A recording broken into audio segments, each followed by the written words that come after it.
ആശ്വാസം നേടാം. ഹൃത്തിനുള്ളിൽ ജീവൻ നൽകും വചനം, തിരുവചനം. യേശുവിൽ ഏറ്റവും പ്രിയപ്പെട്ട എൻ്റെ സഹോദരി സഹോദരന്മാരെ, ശാലോം ടെലിവിഷൻ്റെ വചനം തിരുവചനം ശുശ്രൂഷയിൽ ഇന്ന് നമ്മൾ ചിന്തിക്കുന്ന വിഷയം ഞാനും എൻ്റെ കർത്താവും എന്നതാണ്. അനേക വർഷങ്ങൾക്ക് മുൻപ് ഇംഗ്ലണ്ടിലെ ഒരു വലിയ ഓഡിറ്റോറിയം തിങ്ങി നിറഞ്ഞിരിക്കുന്ന ജനങ്ങൾ, ഒരു ചെറുപ്പക്കാരൻ വയലിൻ പ്ലേ ചെയ്യുകയാണ്. വയലിൻ വെച്ച് അദ്ദേഹം ജനങ്ങളെല്ലാം അത്ഭുതപ്പെടുത്തിക്കൊണ്ടിരിക്കുകയാണ്. ഓരോ ഗാനം അദ്ദേഹം പ്ലേ ചെയ്ത് കഴിയുമ്പോഴും ആളുകൾ കൈയടിക്കുന്നു, എഴുന്നേറ്റ് നിന്ന് ചാടുന്നു, തുള്ളിമറിയുന്നു. ആ ഓഡിറ്റോറിയം മുഴുവൻ സന്തോഷം കൊണ്ട് നിറയുകയാണ്. വലിയ അത്ഭുതമായി. പക്ഷേ വയലിൻ വായിക്കുന്ന ചെറുപ്പക്കാരൻ്റെ മുഖത്ത് ഒരിക്കൽ പോലും ഒരു സന്തോഷം കാണുന്നില്ല. ഒടുവിൽ ഗാനമേള അവസാനിക്കാറായി. ഏതാണ്ട് 2-2.5 മണിക്കൂർ സമയം നീണ്ട പ്രോഗ്രാം അതിൻ്റെ അവസാന ഗാനത്തിലേക്ക് കടന്നു. ആ ഗാനം അദ്ദേഹം വായിച്ചിട്ട് അദ്ദേഹം എഴുന്നേറ്റ് നിന്നു. അപ്പോഴും ആ ചെറുപ്പക്കാരൻ്റെ മുഖത്ത് ഒരു സന്തോഷമില്ല. ആളുകളെല്ലാം അദ്ദേഹത്തെ കൈയടിച്ച് പ്രോത്സാഹിപ്പിക്കുകയാണ്. പെട്ടെന്ന് ആളുകൾ ശ്രദ്ധിച്ചു, ആ ചെറുപ്പക്കാരൻ്റെ മുഖത്ത് ഒരു നല്ല ചിരി വന്നു. അദ്ദേഹത്തിൻ്റെ മുഖം സന്തോഷം കൊണ്ട് നിറഞ്ഞു. അദ്ദേഹത്തിൻ്റെ കണ്ണുകളിൽ നിന്ന് കണ്ണുനീർ ഒഴുകിയിറങ്ങി. പ്രോഗ്രാം കഴിഞ്ഞ് പത്രക്കാർ അദ്ദേഹത്തോട് ചോദിച്ചു, ചെറുപ്പക്കാരാ, താങ്കൾ 2.5 മണിക്കൂർ സമയം ഇവിടെ മനോഹരമായിട്ട് വയലിൻ പ്ലേ ചെയ്തു. ഞങ്ങളെല്ലാം ഒരുപാട് താങ്കളെ കൈയടിച്ച് പ്രോത്സാഹിപ്പിക്കുകയും ചെയ്തു. പക്ഷെ ഒരിക്കൽ പോലും താങ്കളുടെ മുഖത്ത് ഒരു സന്തോഷം ഉണ്ടായില്ല. എന്നാൽ ഈ അവസാനത്തെ ഗാനം പാടിക്കഴിഞ്ഞപ്പോൾ താങ്കളുടെ മുഖത്ത് ഒരുപാട് സന്തോഷം ഉണ്ടായി. എന്താണ് അതിന് കാരണം? വയലിൻ പ്ലേ ചെയ്തുകൊണ്ടിരുന്ന ആ ചെറുപ്പക്കാരൻ മറുപടി പറഞ്ഞു, ഓരോ ഗാനം പാടിക്കഴിഞ്ഞിട്ടും ഞാൻ ആൾക്കൂട്ടത്തിലേക്ക് നോക്കും. എൻ്റെ ഗുരു എവിടെയെങ്കിലും ഉണ്ടോ? ഇന്നലെ വൈകുന്നേരം എൻ്റെ ഗുരു എനിക്കൊരു ചെറിയ കുറിപ്പ് കൊടുത്തു വിട്ടു. ആ തിങ്ങി നിറഞ്ഞു നിൽക്കുന്ന ജനക്കൂട്ടത്തിൻ്റെ ഇടയിൽ എവിടെയെങ്കിലും ഞാനും ഉണ്ടാകും എന്ന ഒരു കുറിപ്പ് ഒരു സ്നേഹിതൻ വഴി എൻ്റെ ഗുരു എനിക്ക് കൊടുത്തുവിട്ടു. ഓരോ ഗാനം ഞാൻ വയലിൻ പ്ലേ ചെയ്ത് കഴിയുമ്പോഴും തിങ്ങി നിറഞ്ഞിരിക്കുന്ന ആയിരങ്ങൾ കൈയടിക്കുമ്പോൾ ഞാൻ ആൾക്കൂട്ടത്തിലേക്ക് നോക്കും, എൻ്റെ ഗുരു എവിടെയെങ്കിലും ഉണ്ടോ? എൻ്റെ ഗുരുവിനെ ഞാൻ എങ്ങും കണ്ടില്ല. എന്നാൽ അവസാനത്തെ ഗാനം പാടിക്കഴിഞ്ഞ് ഞാൻ തിരിഞ്ഞു നോക്കുമ്പോൾ ഓഡിറ്റോറിയത്തിൻ്റെ ഏറ്റവും പുറകിലായി വലതു ഭാഗത്ത് എൻ്റെ ഗുരു എഴുന്നേറ്റ് നിന്ന് കൈയടിക്കുന്നത് ഞാൻ കണ്ടു. എൻ്റെ ഗുരു സന്തോഷം കൊണ്ട് തുള്ളിച്ചാടി കൈയടിച്ച് എന്നെ പ്രോത്സാഹിപ്പിക്കുന്നത് ഞാൻ കണ്ടു. അത് കണ്ടപ്പോഴാണ് എൻ്റെ മുഖത്ത് സന്തോഷമുണ്ടായത്. പ്രിയപ്പെട്ട സഹോദരങ്ങളെ, ഈ ചെറുപ്പക്കാരൻ പറഞ്ഞതിൻ്റെ അർത്ഥം എന്താണ്? ബാക്കി എല്ലാവരും കൈയടിച്ചിട്ടും അദ്ദേഹത്തിൻ്റെ മുഖത്തൊരു സന്തോഷമുണ്ടായില്ല. തന്നെ വയലിൻ പഠിപ്പിച്ച ഗുരുവിന് വയലിൻ നന്നായിട്ടറിയാമെന്ന് ഈ ചെറുപ്പക്കാരൻ അറിയാം. ജനങ്ങൾക്ക് വയലിനെ പറ്റി വലിയ വിവരമൊന്നുമില്ല. എന്നാൽ ഇതിൽ അഗ്രാഹ്യമായ വിധം ശക്തമായ അറിവുള്ള പാണ്ഡിത്യമുള്ള ഈ ഗുരു കൈയടിച്ചപ്പോൾ മനസ്സിലായി, അദ്ദേഹത്തിന് എൻ്റെ കഴിവിൽ സന്തോഷമുണ്ട്, അദ്ദേഹം എന്നെ അംഗീകരിച്ചിരിക്കുന്നു. അറിവുള്ള ഗുരു അംഗീകരിച്ചപ്പോഴാണ് ശിഷ്യന് സന്തോഷമുണ്ടായത്. ഇതുപോലെ യഥാർത്ഥത്തിൽ നമ്മുടെ സന്തോഷമുണ്ടാകുന്നത് നമ്മൾ സ്വർഗത്തെത്തിക്കഴിഞ്ഞിട്ട് കർത്താവ് നമ്മുടെ തോളിൽ ഒന്ന് തട്ടുമ്പോഴാണ്. വെൽ ഡൺ, നന്നായിരിക്കുന്നു എന്ന് പറഞ്ഞ്, നല്ലവനും വിശ്വസ്തനുമായ ഭൃത്യാ, നീ ചെറിയ കാര്യങ്ങളിൽ വിശ്വസ്തനായിരുന്നു എന്ന് പറഞ്ഞ് ദൈവം നമ്മുടെ തോളിൽ തട്ടുകയും ദൈവത്തിൻ്റെ മുഖത്തൊരു പുഞ്ചിരി കാണുകയും ചെയ്യുമ്പോഴാണ് യഥാർത്ഥത്തിൽ നമ്മുടെ സന്തോഷം പൂർണ്ണമാകുന്നത്. അതുകൊണ്ടാണ് യേശു പറഞ്ഞത്, അന്ന് നിങ്ങളുടെ സന്തോഷം പൂർണ്ണമാകും, അന്ന് നിങ്ങൾ എന്നോടൊന്നും ചോദിക്കുകയില്ല, നിങ്ങളുടെ സന്തോഷം അന്ന് പൂർണ്ണമാകും. ഞാനും കർത്താവും എന്നുള്ള വിഷയത്തിൽ നമ്മൾ ഒന്നാമതായിട്ട് ചിന്തിക്കുന്നത്, ഞാൻ എൻ്റെ കർത്താവിൽ ആശ്രയിക്കും. യെശയ്യാ പ്രവാചകന്റെ പുസ്തകം 12-ാം അധ്യായം അതിൻ്റെ 2-ാമത്തെ തിരുവചനം, ദൈവമായ കർത്താവാണ് എൻ്റെ രക്ഷ, ഞാൻ അങ്ങയിൽ ആശ്രയിക്കും. എൻ്റെ ദൈവമായ കർത്താവ് എൻ്റെ ബലവും എൻ്റെ ഗാനവും ആകുന്നു. പ്രിയപ്പെട്ടവരെ, ദൈവമാണ് എൻ്റെ ബലം, ദൈവമാണ് എൻ്റെ ഗാനം, ദൈവമാണ് എൻ്റെ പാറ, ദൈവമാണ് എൻ്റെ കോട്ട, ദൈവമാണ് എൻ്റെ സങ്കേതം എന്ന് ദാവീദ് ഉച്ചത്തിൽ വിളിച്ചു പറയുകയാണ്. എൻ്റെ ദൈവമാണ് എൻ്റെ കോട്ട, എൻ്റെ പാറ. യെശയ്യായും ഇത് തന്നെ വിളിച്ചു പറയുന്നു, ദൈവമാണ് എൻ്റെ രക്ഷ, അവിടെ നിന്നാണ് എൻ്റെ ആശ്രയം. 1-ാം ക്ലാസ്സിൽ പഠിക്കുന്ന ഒരു കുട്ടി സ്കൂളിലേക്ക് നടന്നു പോകുമ്പോൾ ഒരു പട്ടി എതിരെ വരുന്നു. പട്ടിയെ കണ്ടതും കുഞ്ഞ് ഭയന്നു പോയി. പട്ടി കുഞ്ഞിനെ കണ്ടതും കുഞ്ഞിനെ ഓടിച്ചിടുകയാണ്. പട്ടി ഓടുന്നു.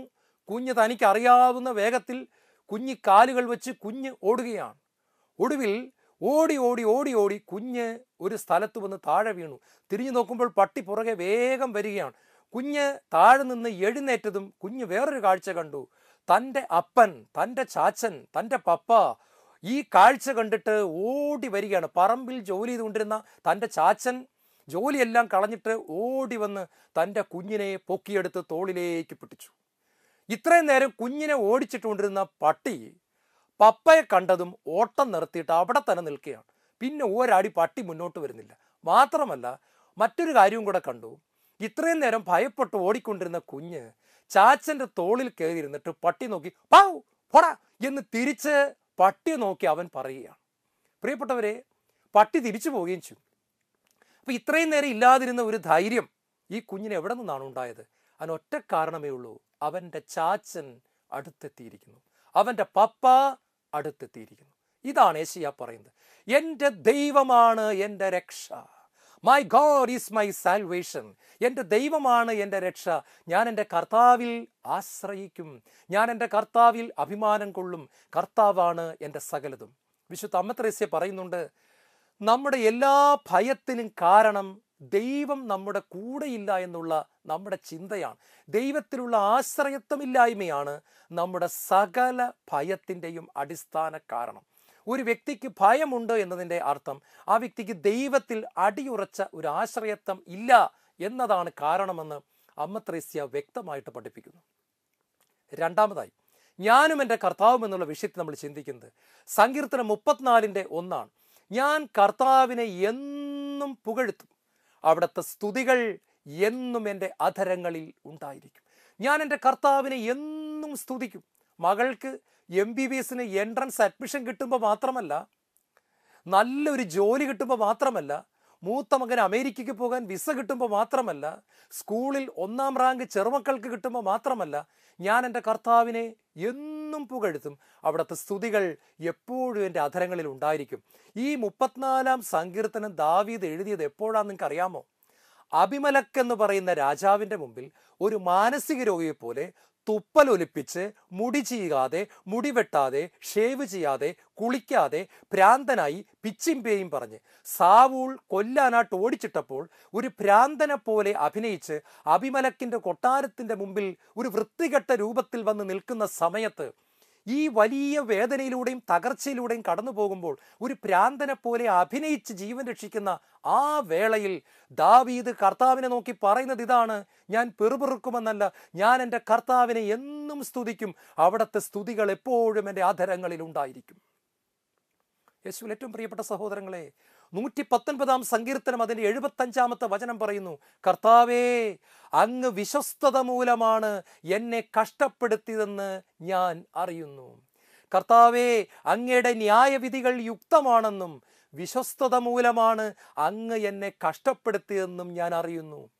ഒരു ഭ്രാന്തനെ പോലെ വായിൽ നിന്നും വരുന്ന ഉമിനീരും തുപ്പലും എല്ലാം പുറത്തേക്ക് ഒഴുക്കിക്കൊണ്ട് ഒരു മാനസിക രോഗി നിൽക്കുന്നത് പോലെ നിൽക്കുന്ന സമയത്ത് ദാവീദ് പറയുകയാണ്, അങ്ങെന്നെ കഷ്ടപ്പെടുത്തിയത് അങ്ങയുടെ ഫെയ്ത്ത്ഫുൾനെസ് ആണ്, അങ്ങയുടെ വിശ്വസ്തതയാണ്. അങ്ങ് എന്തോ ഒരു നന്മ ഇതിലൂടെ എന്നിൽ നിന്ന് ഉണ്ടാക്കാൻ ശ്രമിക്കുന്നുണ്ട്. എനിക്കത് ഇപ്പോൾ മനസ്സിലാകുന്നില്ല എങ്കിലും ഞാനത് കണ്ണുമടച്ച് വിശ്വസിക്കുന്നു. അങ്ങയുടെ വിശ്വസ്തത മൂലമാണ് അങ്ങ് എന്നെ കഷ്ടപ്പെടുത്തിയത്. 119-ാം സങ്കീർത്തനത്തിൻ്റെ 175-ാമത്തെ വചനത്തിൽ ദാവീദ് പറയുകയാണ്, കർത്താവേ അങ്ങയെ സ്തുതിക്കാൻ വേണ്ടി മാത്രം ഞാൻ ജീവിച്ചിരിക്കട്ടെ. പ്രിയപ്പെട്ടവർ, ഇത് എന്ത് പറച്ചിലാണിത്? അങ്ങയെ സ്തുതിക്കാൻ വേണ്ടി മാത്രം ഞാൻ ജീവിച്ചിരിക്കട്ടെ. ഒരു മനുഷ്യൻ പറയാണ്, ദൈവമേ ഞാൻ ജീവിച്ചിരിക്കുന്ന ഒറ്റ കാര്യത്തിന് അങ്ങയെ സ്തുതിക്കാൻ വേണ്ടി മാത്രം, വേറെ ഒരു പരിപാടി നടന്നില്ലേലും കുഴപ്പമില്ല, കുളിച്ചില്ലേലും കുഴപ്പമില്ല, ആഹാരം കഴിച്ചില്ലേലും കുഴപ്പമില്ല, അങ്ങയെ സ്തുതിക്കാൻ വേണ്ടി മാത്രം ഞാൻ ജീവിച്ചിരിക്കട്ടെ. ജസ്സയുടെ പുത്രനായ ദാവീദിൽ എൻ്റെ ഹൃദയത്തിനിണങ്ങിയ ഒരു മകനെ ഞാൻ കണ്ടെത്തിയിരിക്കുന്നുവെന്ന് ദൈവം വിളിച്ചു പറഞ്ഞത് വെറുതെയാണോ പ്രിയപ്പെട്ടവരെ? കർത്താവേ അങ്ങയെ സ്തുതിക്കാൻ വേണ്ടി മാത്രം ഞാൻ ജീവിച്ചിരിക്കട്ടെ. നമ്മളൊക്കെ പലപ്പോഴും സ്തുതിക്കുന്നത് നമ്മൾ ആഗ്രഹിക്കുന്ന വിധത്തിൽ കാര്യങ്ങളെല്ലാം നടക്കുന്ന സമയത്താണ് നമ്മൾ കർത്താവിനെ സ്തുതിച്ചു കൊണ്ടിരിക്കുന്നത്. വർഷങ്ങൾക്ക് മുമ്പ് ബഹുമാനപ്പെട്ട മാത്യു നായ്ക്കമ്പറമ്പിലച്ചൻ അമേരിക്കയിൽ സുവിശേഷം പറഞ്ഞിട്ട് പോട്ട ആശ്രമത്തിലേക്ക് വരികയാണ്. ബോംബെ വഴിയാണ് അച്ഛൻ ഇന്ത്യയിലേക്ക് വരുന്ന ഫ്ലൈറ്റ് കിട്ടിയത്. അപ്പോൾ ബോംബെയിൽ വന്ന് ബോംബെയിലെ താബോർ ധ്യാന കേന്ദ്രത്തിൽ 2 ദിവസം വിശ്രമിച്ചിട്ട് നാട്ടിലേക്ക് വരാമെന്ന് വിചാരിച്ച് അങ്ങനെ താബോർ ധ്യാന കേന്ദ്ര ആശ്രമത്തിലേക്ക് ചെല്ലുകയാണ്. അവിടെ അന്ന് കൊച്ചുമാത്യു അച്ഛനാണ് ഡയറക്ടറായിട്ടിരിക്കുന്നത്. അവിടെ നായ്ക്കമ്പറമ്പലച്ചൻ മുഷിഞ്ഞ വസ്ത്രങ്ങളും ക്ഷീണിച്ച ശരീരവുമായിട്ട് അമേരിക്കയിൽ നിന്നുള്ള യാത്രയാണ്. പെട്ടിയുമൊക്കെ ആയിട്ട് വന്നപ്പോൾ മനസ്സിലായി ഈ ബോംബെയിലെ താബോർ ധ്യാന കേന്ദ്രത്തിൽ കഴിഞ്ഞ 7 ദിവസമായിട്ട് പൈപ്പിലൂടെ വെള്ളം വരുന്നില്ല. എന്തോ കുഴപ്പം കാരണം ജലത്തിന് വലിയ ക്ഷാമമുണ്ടായി, വെള്ളമില്ല. അതുകൊണ്ട് ഇവിടെ ആരും കുളിക്കുന്നില്ല. 7 ദിവസമായിട്ട് കുളിക്കാൻ സാധിച്ചിട്ടില്ല. ദൂരെ നിന്ന് എവിടെ നിന്നോ കൊണ്ടുവരുന്ന കുറച്ച് വെള്ളമെടുത്ത് ജസ്റ്റ് അത്യാവശ്യ കാര്യങ്ങൾ കുടിക്കാനും ആഹാരം ഉണ്ടാക്കാനും ഒക്കെ ഉപയോഗിക്കുന്നു. കുളിക്കാൻ പറ്റുന്നില്ല, അവിടെ വെള്ളമില്ല. ഇത് കേൾക്കുമ്പോൾ സാധാരണക്കാരായ ഏത് വ്യക്തിയാണെങ്കിലും തലയിലോട്ട് കൈവച്ചിട്ട് പറയും, അമേരിക്കയിൽ നിന്ന് ഇത്രയും വലിയൊരു യാത്രയും കഴിഞ്ഞു വന്ന എനിക്ക് ഒന്ന് കുളിക്കാൻ പോലും പറ്റിയില്ലോ ദൈവമേ എന്ന് പറഞ്ഞ് തലയിൽ കൈവച്ചിരിക്കും. പക്ഷേ കർത്താവിൻ്റെ ദാസൻ, കർത്താവിൻ്റെ പ്രവാചകൻ ബഹുമാനപ്പെട്ട മാത്യു നായ്ക്കമ്പറമ്പിലച്ചൻ പറഞ്ഞെന്താണെന്നറിയാമോ? ആശ്രമത്തിൽ എല്ലാവരെയും എൻ്റെ അടുക്കൽ കൊണ്ടുവരുവിൻ. അപ്പോൾ ആശ്രമത്തിൽ ശുശ്രൂഷ ചെയ്യുന്ന എല്ലാ ചെറുപ്പക്കാരും എത്തി. കൊച്ചു മാത്യു അച്ഛനോടും പറഞ്ഞു ഇങ്ങോട്ട് വരാൻ പറഞ്ഞു. എല്ലാവരും തറയിൽ മുട്ടുകുത്താൻ പറഞ്ഞു. മുട്ടുകുത്തി 2 കൈയും പൊക്കി പിടിക്കാൻ പറഞ്ഞു. എന്നിട്ട് പറഞ്ഞു കർത്താവിനെ സ്തുതിക്കട്ടെ. അപ്പം എല്ലാവർക്കും അങ്ങ് എന്താ ഇത്, വെള്ളമില്ലാത്തതിന് കർത്താവിനെ സ്തുതിക്കാനോ? മുനിസിപ്പാലിറ്റിക്കാരനല്ലേ വെള്ളം തരേണ്ടത്. പക്ഷെ അച്ഛൻ പറഞ്ഞു മക്കളെ, നമ്മൾ കരങ്ങൾ ഉയർത്തിപ്പിടിച്ചുകൊണ്ട് പറയണം, വെള്ളം ഇല്ലാത്തതിനെ പ്രതി നമ്മൾ അപ്പച്ചനെ സ്തുതിക്കുന്നു, യേശുവിനെ സ്തുതിക്കുന്നു, പരിശുദ്ധാത്മാവിനെ സ്തുതിക്കുന്നു. സ്തുതിപ്പ് അങ്ങോട്ട് തുടങ്ങി. ഹല്ലേലൂയ വിളികൾ കൊണ്ട് അവിടെ മുഖരിതമായി. 1 മണിക്കൂറായി നിർത്തുന്നില്ല. മുട്ട് കിഴക്കുകയാണ് എല്ലാവരുടെയും. 2 മണിക്കൂറായി നിർത്തുന്നില്ല. 2.5 മണിക്കൂറായി നിർത്തുന്നില്ല. അച്ഛൻ മുട്ടേ തന്നെ നിൽക്കുകയാണ്. ബാക്കിയുള്ളവർക്ക് താഴെ ഇരിക്കാൻ പറ്റുമോ? അച്ഛൻ മുട്ടുമേ നിൽക്കുകയാണ്. 2 കരവും ഉയർത്തി ദൈവത്തെ എല്ലാം മറന്ന് അച്ഛൻ സ്തുതിക്കുകയാണ്. അമേരിക്കയിൽ നിന്ന് 10-20 മണിക്കൂർ യാത്ര ചെയ്ത് വന്ന മനുഷ്യനാണ്. പക്ഷേ അദ്ദേഹത്തിന് ദൈവത്തെ സ്തുതിക്കാൻ അറിയാം. കർത്താവേ, അങ്ങേ സ്തുതിക്കാൻ വേണ്ടി മാത്രമാണ് ഞാൻ ജീവിച്ചിരിക്കുന്നത്. 119-ാം സങ്കീർത്തനം 175-ാം തിരുവചനം. 2.25 മണിക്കൂർ കഴിഞ്ഞതും വലിയ ഒരു ശബ്ദം കേട്ടു. എന്താണ് കാരണം എന്നറിയാമോ? നമ്മൾ ഈ വീട്ടിലൊക്കെ പൈപ്പിൽ വെള്ളമില്ലാതെ വരുമ്പോൾ നമ്മൾ തുറന്നിട്ടിട്ട് ടാപ്പ് അടയ്ക്കാൻ മറന്നു പോകും. നമ്മൾ ശ്രദ്ധിച്ചിട്ടുണ്ടെങ്കിൽ അറിയാം. വെള്ളം ഉള്ളപ്പോഴാണ് നമ്മൾ അടയ്ക്കുന്നത്. വെള്ളം ഇല്ലെങ്കിൽ നമ്മൾ ടാപ്പ് മിക്കവാറും തുറന്നിട്ടിട്ട് നമ്മൾ അടയ്ക്കാൻ മറന്നു പോകും. അങ്ങനെ ധ്യാന കേന്ദ്രത്തിലെ 100 കണക്കിന് ടാപ്പുകൾ തുറന്നിട്ട ആൾക്കാർ ഇത് അടയ്ക്കാൻ മറന്നുപോയി, കാരണം വെള്ളമില്ല. പക്ഷേ സ്തുതിപ്പ് 2.25 മണിക്കൂർ കഴിഞ്ഞപ്പോൾ വലിയ വെള്ളച്ചാട്ടത്തിൻ്റെ പോലുള്ള ശബ്ദം കേൾക്കുകയാണ്. കാരണം തുറന്നിട്ടിരിക്കുന്ന ടാപ്പിലൂടെ വെള്ളം കുതിച്ചു വരികയാണ്. എല്ലാ ടാപ്പിലൂടെയും വെള്ളമൊഴുകുകയാണ്. എന്താണ് സംഭവിച്ചെന്ന് ആർക്കും അറിയത്തില്ല. ഈ സമയത്ത് മുനിസിപ്പാലിറ്റിക്കാർ എന്താണ് ചെയ്തെന്നും അറിയത്തില്ല. കാര്യം സോൾവായി. അവിടെ വെള്ളം വന്നു. ജലത്തിൻ്റെ ക്ഷാമം പരിഹരിക്കപ്പെട്ടു. പ്രിയപ്പെട്ടവർ, ഈ സംഭവം കേട്ടപ്പോൾ എൻ്റെ മനസ്സിലേക്ക് വന്ന് എന്താണെന്നറിയാമോ? നമ്മുടെയൊക്കെ നോട്ടത്തിൽ മുനിസിപ്പാലിറ്റിക്കാരൻ ചെയ്യേണ്ട ഒരു കാര്യം, മുനിസിപ്പാലിറ്റിയിലേക്ക് ഫോൺ ചെയ്ത് പറയേണ്ട ഒരു കാര്യം, 7 ദിവസമായിട്ട് വെള്ളമില്ലാത്തതിന് ഒരു MLA പോയി കണ്ട് കാര്യം പറയേണ്ടതിന് പകരം നായ്ക്കമ്പറമ്പിലച്ചൻ പഴയ നിയമത്തിലെ പ്രവാചകന്മാരെ പോലെയും പുതിയ നിയമത്തിലെ അപ്പസ്തലന്മാരെ പോലെയും ഈ ഒരു കാര്യത്തിന് വേണ്ടി പോലും സ്വർഗത്തിലേക്ക് നോക്കാനാണ് മനസ്സായത്. സ്വർഗത്തിലേക്ക് നോക്കി പ്രാർത്ഥിക്കാനാണ് അദ്ദേഹം തീരുമാനമെടുത്തത്. അദ്ദേഹം ദൈവത്തെ സ്തുതിക്കുകയാണ്. ദൈവമേ, വെള്ളമില്ലാത്തതിനെ പ്രതി ഞാൻ നിന്നെ സ്തുതിക്കുന്നു, ഞാൻ നിന്നെ ആരാധിക്കുന്നു, ഞാൻ നിന്നെ മഹത്വപ്പെടുത്തുന്നു. ഈ സമയത്ത് പരിശുദ്ധാത്മാവ് പ്രവർത്തിക്കുകയും ബോംബെയിലെ മുനിസിപ്പാലിറ്റിയിൽ ദൈവത്തിൻ്റെ പ്രവർത്തനം ഉണ്ടാകുകയും ഇത്രയും ദിവസം മുടങ്ങിക്കിടന്ന പ്രശ്നം ജോലിക്കാരെല്ലാം കൂടെ പരിഹരിക്കുകയും അവരറിയുന്നില്ല ഇവിടെ പ്രാർത്ഥന നടക്കുകയാണ്. പ്രിയപ്പെട്ടവർ, ഇത് വലിയൊരു പാഠമാണ്. ഞാൻ എൻ്റെ കർത്താവിനെ എപ്പോഴും സ്തുതിക്കും, ഞാൻ എൻ്റെ കർത്താവിനെ എപ്പോഴും ആരാധിക്കും. കുറേ വർഷങ്ങൾക്ക് മുമ്പ് കുറേ ഖനിത്തൊഴിലാളികൾ, നിങ്ങൾ കേട്ട് കാണും, മണ്ണിനടിയിലായിപ്പോയി. ഈ മണ്ണിനടിയിലായിപ്പോയി മണ്ണെല്ലാം ഇടിഞ്ഞു വീണു. ഇവർക്കൊരിക്കലും രക്ഷപ്പെടാൻ സാധിക്കത്തില്ല എന്ന് വിചാരിച്ച് മണ്ണിൻ്റെ അടിയിൽ കിടക്കുന്ന സമയത്ത് പ്രാർത്ഥിക്കാൻ അറിയാവുന്ന 3-4 മക്കള് ബാക്കി എല്ലാവരെയും ചേർത്ത് നിർത്തി വെള്ളം പോലും കിട്ടാത്ത സാഹചര്യത്തിൽ ദൈവത്തെ സ്തുതിച്ചു കൊണ്ടിരുന്നു. ഒടുവിൽ അത്ഭുതകരമായിട്ട് അമേരിക്കയും മറ്റ് രാജ്യങ്ങളും കൂടി അത്യാധുനികമായ മെഷീനുകൾ ഉപയോഗിച്ച് മണ്ണ് മാറ്റി ഈ മുഴുവൻ മക്കളെയും ഖനിയിൽ നിന്ന് രക്ഷിച്ചെടുക്കുകയാണ്. അവർ പുറത്തിറങ്ങിയപ്പോൾ പറഞ്ഞതാണ്, ഞങ്ങൾ അത്രയും സമയം ഉറങ്ങാതെ ദൈവത്തെ സ്തുതിക്കുകയായിരുന്നു. ഭാര്യയുടെ മുഖം കാണാൻ പറ്റുമെന്ന് വിചാരിച്ചില്ല, മക്കളുടെ മുഖം കാണാൻ പറ്റുമെന്ന് വിചാരിച്ചില്ല. കാരണം കൂരിട്ടാണ്, മുഴുവൻ മണ്ണിടിഞ്ഞ് തലയുടെ മുകളിൽ കിടക്കുകയാണ്. പക്ഷെ ചെറിയ ആ ഒരു വിടവിൽ നിന്നുകൊണ്ട് അവർ ദൈവത്തെ സ്തുതിച്ചു, കർത്താവിനെ മഹത്വപ്പെടുത്തി. 3-മതായി, ഞാൻ എൻ്റെ കർത്താവിനെ സ്നേഹിക്കും. കർത്താവേ, എൻ്റെ ശക്തിയുടെ ഉറവിടമേ, ഞാൻ അങ്ങയെ സ്നേഹിക്കുന്നു. സങ്കീർത്തനം 18:1. കർത്താവേ, എൻ്റെ ശക്തിയുടെ ഉറവിടമേ. the source of my power. You are the source of my power, my strength. കർത്താവേ, എൻ്റെ ശക്തിയുടെ ഉറവിടമേ, ഞാൻ അങ്ങയെ സ്നേഹിക്കുന്നു. പ്രിയപ്പെട്ടവരെ, കർത്താവെ ഞാൻ അങ്ങയെ സ്നേഹിക്കുന്നു എന്ന് പറയുന്നിടത്താണ് ശരിക്കും കർത്താവ് ഫ്ലാറ്റാകുന്നത്.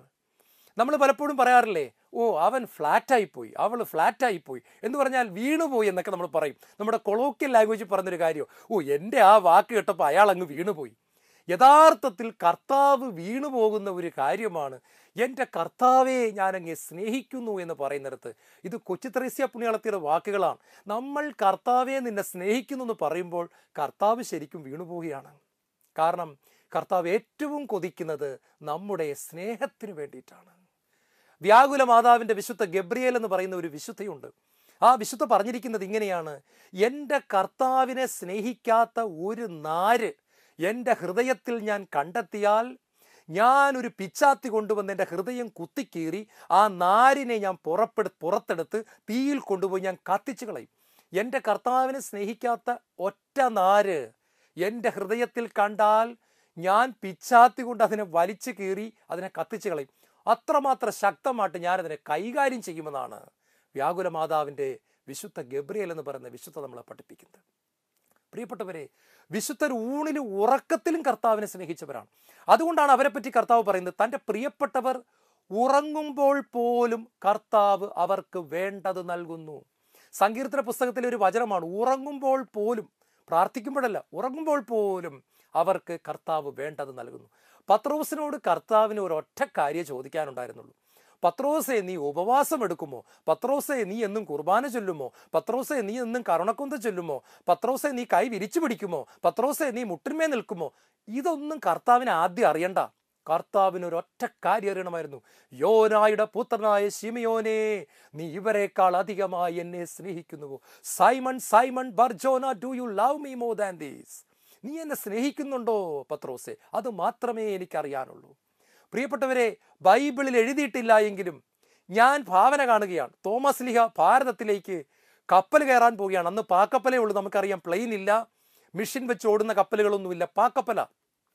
ആ പോരുന്നതിന് തലേ അദ്ദേഹം പോയി തൻ്റെ കുടുംബത്തിലെ എല്ലാവരെയും കണ്ടു കാണും. അദ്ദേഹം രാത്രി ഒരുപാട് നേരം പ്രാർത്ഥിച്ച് കാണുമെന്ന് ഞാൻ വിശ്വസിക്കുന്നു. അങ്ങനെ പ്രാർത്ഥിക്കുന്ന സമയത്ത് തീർച്ചയായിട്ടും കർത്താവ് തോമസ് ലീഹായോടും ചോദിച്ചു കാണും, തോമാ, നീ ഏറ്റവും അധികമായിട്ട് എന്നെ സ്നേഹിക്കുന്നുവോ? തോമ പറഞ്ഞു കാണും, ഉവ്വ് കർത്താവേ, ഞാൻ അങ്ങേ സ്നേഹിക്കുന്നു. കർത്താവ് വീണ്ടും ചോദിച്ചു കാണും, തോമാ, നീ നിന്റെ ജീവനേക്കാൾ അധികമായിട്ട് എന്നെ സ്നേഹിക്കുന്നു? കർത്താവ് പറഞ്ഞു, ഇവൻ മറുപടി കൊടുത്തു കാണും, തോമ, കർത്താവേ, എൻ്റെ ജീവനേക്കാൾ അധികമായിട്ട് ഞാൻ സ്നേഹിക്കുന്നു. കർത്താവ് പറഞ്ഞു കാണും, നിനക്ക് നിന്റെ ജീവൻ ഭാരതത്തിൽ വെച്ച് നഷ്ടപ്പെടും. തോമാ, ഭയമുണ്ടോ? നീ എന്നെ സ്നേഹിക്കുന്നുണ്ടോ? തോമ പറഞ്ഞു, ഉവ്വ് കർത്താവേ, ഞാൻ അങ്ങയെ സ്നേഹിക്കുന്നു. പ്രിയപ്പെട്ട സഹോദരങ്ങളെ, ഞാൻ അങ്ങയെ സ്നേഹിക്കുന്നു എന്നുള്ള ഒരു വചനം നമ്മുടെ ഹൃദയത്തിൽ നിന്നും ആത്മാർത്ഥതയോടെ വരുമ്പോൾ സ്വർഗത്തിൻ്റെ വലിയൊരു ഇടപെടൽ നമ്മുടെ ജീവിതത്തിൽ ഉണ്ടാകുക. ഇത് കേൾക്കാനാണ് ദൈവം ആഗ്രഹിക്കുന്നത്. ദൈവം ഈ ഭൂമിക്ക് ദാനമായിട്ട് കൊടുത്ത സകലതും ആസ്വദിച്ചിട്ട് നന്ദിയില്ലാത്തവരെ പോലെ പെരുമാറുന്നവരാണ് മനുഷ്യൻ. ദൈവമുണ്ടോ എന്ന് ഇടയ്ക്കിടയ്ക്ക് പ്രസംഗിക്കുന്നു, ചോദിക്കുന്നു. ദൈവം ഇല്ല എന്ന് എഴുതുന്നു, പഠിപ്പിക്കുന്നു. ദൈവം കൊടുത്ത ഗോതമ്പും അരിയും വെള്ളവും ശ്വാസവും ഓക്സിജനും ചിക്കനും മട്ടണും ഫിഷും വെജിറ്റബിളും പച്ചക്കറിയും അരിയും പയറും ഉഴുന്നുപരിപ്പും സകല സാധനവും ദൈവം സൃഷ്ടിച്ചതിനെ മൂക്കറ്റ അടിച്ചിട്ട് ആർട്ടിക്കിൾ എഴുതുകയാണ്, ദൈവമില്ല, മനുഷ്യൻ കുരങ്ങിൽ നിന്നുണ്ടായി, നന്ദിയില്ലാത്ത മനുഷ്യൻ. അതിൻ്റെ ഇടയ്ക്ക് ദൈവം ചോദിക്കുകയാണ്, നീ എന്നെ സ്നേഹിക്കുന്നുണ്ടോ? പത്രോസ് പറഞ്ഞു, കർത്താവേ, നീ എല്ലാം അറിയുന്നു. ഭാരതത്തിൽ തോമ കുന്തത്താൽ കുത്തേറ്റ് മരിച്ചു വീഴുമ്പോൾ, മൈലാപ്പൂരിലെ മണ്ണിൽ അദ്ദേഹം രക്തത്തിൽ കടന്ന് പിടയുമ്പോൾ, എനിക്കുറപ്പാണ് ആരും ഇത് എഴുതി വച്ചിട്ടില്ല, അദ്ദേഹം മുകളിലേക്ക് നോക്കി പറഞ്ഞു കാണും, ഞാൻ ഇസ്രായേലിൽ നിന്ന് ഇങ്ങോട്ട് പോരുമ്പോൾ അങ്ങയോടൊരു കാര്യം പറഞ്ഞായിരുന്നു കർത്താവേ, ഞാൻ നിന്നെ ഏറ്റവും അധികമായിട്ട് സ്നേഹിക്കുന്നു എന്ന്. കർത്താവേ, എൻ്റെ ജീവിതം കൊണ്ട് ഞാനത് തെളിയിച്ചിരിക്കുന്നു, ഞാൻ അങ്ങയെ സ്നേഹിക്കുന്നു കർത്താവേ. I love you my Lord, I love U. ഞാൻ അങ്ങയെ സ്നേഹിക്കുന്നു. പ്രിയപ്പെട്ടവരെ, നമ്മൾ പ്രഭാതത്തിൽ എഴുന്നേറ്റ് ദൈവത്തെ ആരാധിക്കുമ്പോൾ നമ്മൾ ഏറ്റവും കൂടുതൽ കർത്താവിൻ്റെ മുഖത്ത് നോക്കി പറയേണ്ടത് ഇതാണ്, lord I love you, lord I worship you, lord I thank you, I exalt your holy name. കർത്താവേ, ഞാൻ നിന്നെ ആരാധിക്കുന്നു. കർത്താവേ, ഞാൻ നിന്നെ സ്നേഹിക്കുന്നു. കർത്താവേ, എനിക്ക് ഒരുപാട് കുറവുണ്ട്, മൂക്കിൻ്റെ അറ്റത്താണ് ദേഷ്യം ഇരിക്കുന്നത്, എനിക്ക് ക്ഷമിക്കാൻ പറ്റുന്നില്ല, കണ്ണുകളെ നിയന്ത്രിക്കാൻ പറ്റുന്നില്ല, ഒക്കെ ശരിയാണ്. എൻ്റെ ബലഹീനതകളോട് കൂടി ഞാൻ അങ്ങയെ സ്നേഹിക്കുന്നു. എൻ്റെ കുറവുകളോട് കൂടി തന്നെ ഞാൻ അങ്ങയെ സ്നേഹിക്കുന്നു. എൻ്റെ ഇല്ലായ്മകളോട് കൂടി തന്നെ എൻ്റെ ഹൃദയം കൊണ്ട് ഞാൻ അങ്ങയെ സ്നേഹിക്കുന്നു. എൻ്റെ ശരീരത്തിൻ്റെ ബലഹീനതകളിലേക്ക് എൻ്റെ കർത്താവേ നീ കടന്നു വരണമേ. നമ്മൾ പ്രാർത്ഥിക്കണം പ്രിയപ്പെട്ടവരെ. നാലാമതായിട്ട് 119 സങ്കീർത്തനത്തിൻ്റെ 145 തിരുവചനം പറയുന്നു, കർത്താവേ ഞാൻ അങ്ങയുടെ ചട്ടങ്ങളെ അനുസരിക്കും. സ്നേഹമുള്ള ഒരു ഹൃദയത്തിൽ നിന്നും ഒഴുകി വരുന്ന ഒന്നാണ് അനുസരണം അഥവാ ഒബീഡിയൻസ്. സ്നേഹത്തിൻ്റെ പ്രതിഫലനമായിട്ടാണ് അനുസരണം കടന്നു വരുന്നത്. അതുകൊണ്ടാണ് യോഹന്നാന്റെ സുവിശേഷം 14-ാം അധ്യായത്തിൽ യേശു പറഞ്ഞു, എന്നെ സ്നേഹിക്കുന്നവൻ എൻ്റെ വചനം പാലിക്കും, അപ്പോൾ എൻ്റെ പിതാവ് അവനെ സ്നേഹിക്കുകയും ഞങ്ങൾ വന്ന് അവൻ്റെ അടുക്കൽ വാസമുറപ്പിക്കുകയും ചെയ്യും. എന്നെ സ്നേഹിക്കാത്തവനോ എൻ്റെ കൽപ്പന പാലിക്കുന്നില്ല.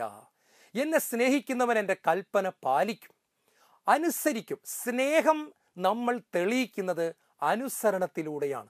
ലവിൻ്റെ ടെസ്റ്റാണ് ഒബീഡിയൻസ്. സ്നേഹത്തിൻ്റെ ടെസ്റ്റാണ് അനുസരണം. സ്നേഹമുണ്ടോ ഇല്ലയോ എന്ന് അറിയുന്നത് അനുസരണമുണ്ടോ ഇല്ലയോ എന്നതിലൂടെയാണ്.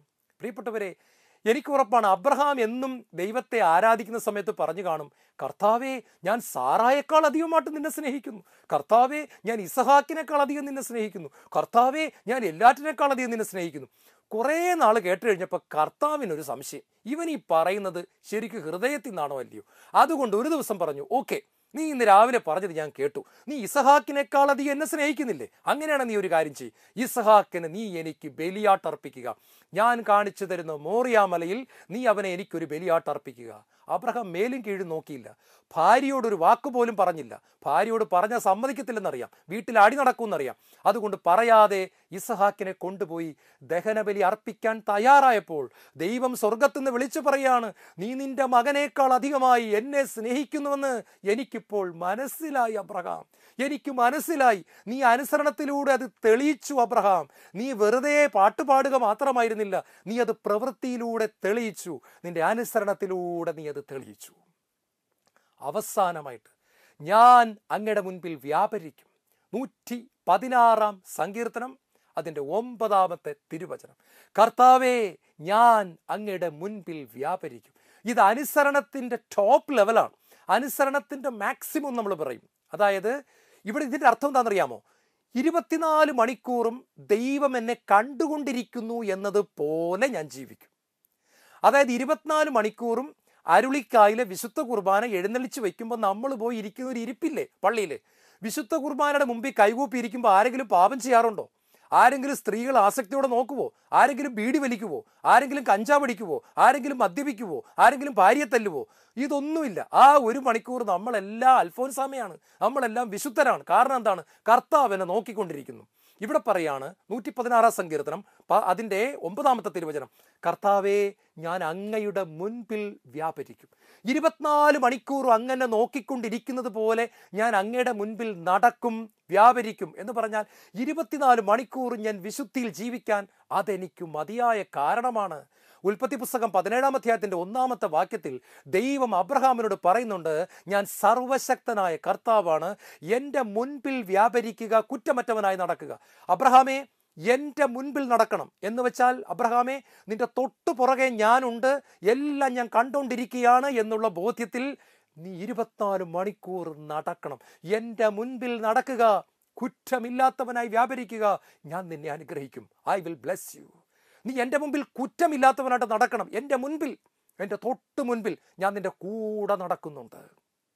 നമുക്കറിയാം, സ്കൂളിൽ പോയി എല്ലാ ചട്ടമ്പിത്തരവും കാണിക്കുന്ന പിള്ളേരും പപ്പാടെ കൂടെ നടക്കുമ്പോൾ കൂട്ടുകാരെ കണ്ടാൽ പോലും കണ്ണിറുക്കി കാണിക്കും. എന്ന് പറഞ്ഞാൽ, എടാ ആവശ്യമില്ലാത്തൊന്നും വിളിച്ചു പറയല്ലേ, എൻ്റെ പപ്പായ കൂടെ വരുന്നത്, എൻ്റെ മമ്മിയെ കൂടെ വരുന്നത്, അതുകൊണ്ട് ഇപ്പം ആവശ്യമില്ലാത്ത വർത്താനമൊന്നും പറയരുത്, നല്ലതായിട്ട് പോവുകയാണ് ഇവൻ, ഒരു കുഴപ്പം ഇവനില്ല.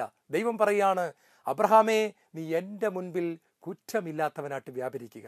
ഞാനും എൻ്റെ കർത്താവ് എന്ന ബന്ധത്തിൽ നമ്മൾ കേട്ട 5 കാര്യങ്ങളും നമ്മുടെ ജീവിതത്തിൽ പ്രാവർത്തികമാക്കാൻ പരിശുദ്ധാത്മാവെ സഹായിക്കണമേ എന്ന് നമുക്ക് പ്രാർത്ഥിക്കാം. പിതാവേ, ആ വയലിൻ പ്ലേ ചെയ്ത ചെറുപ്പക്കാരനെ പോലെ എൻ്റെ ദൈവത്തിൻ്റെ അംഗീകാരമാണ് ഏറ്റവും വലിയ സന്തോഷം. എൻ്റെ ദൈവം എന്നെ നോക്കി പുഞ്ചിരിക്കുന്നത് കാണുവാൻ ആഴമേറിയൊരു ബന്ധം, സ്നേഹബന്ധം, അനുസരണം, സ്തുതി, ദൈവത്തിൻ്റെ മുമ്പിൽ നടക്കുന്ന അനുഭവം കർത്താവേ എനിക്ക് തരണമേ. യേശുവേ സ്തോത്രം, യേശുവേ നന്ദി, യേശുവേ ആരാധന.